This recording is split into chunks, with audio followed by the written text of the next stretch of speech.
Պարոն Մեսրոպյան, դուք հանրային հեռուստաընկերությանը տված հարցազրույցում ասել էիք, որ հեծում 2026 թվականին ներդրումները կանեք արդեն իսկ կուտակված շահույթի և մաշվածության գումարով, արդյոք ճիշտ է այդ գումարով անել, քանի որ կոպիտ ասած այդ գումարները հեծի ներկայիս սեփականատիրոջ գումարներն են,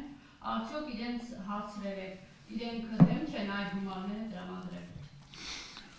Շատ լավ հարց եք տալիս եւ ճիշտ հարց եք տալիս, այո, նորից եմ կրկնում, այդ 26 թվականի ներդրումային ծրագրերը պետք է իրականացվեն նախորդ տարիներին կատարված ներդրումներից ստացված շահույթի եւ այդ մաշվածության հաշվին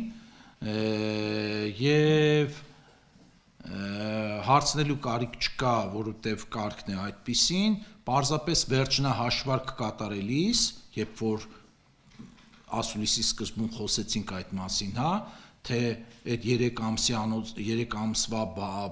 բանակցությունների փուլում, թե հետո դրանից հետո կլինի վերջնաարդյունքը, հեծի նախկին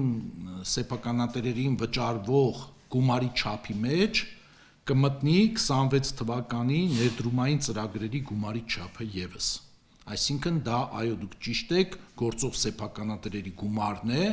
այս պահին մենք դա պետք է ծախսենք հենց փակbaşնետիրական ընկերության բնականոն աշխատանքը ապահովելու համար, բայց երբ որ եկավ այն պահը, որ արդեն պետք է գին վճարի պետությունը նախկին սեփականատերերին, ապա այսօրվա ծախսած գումարները ներդրումային մասով պետք է մաս կազմեն վճարվելիք գումարի։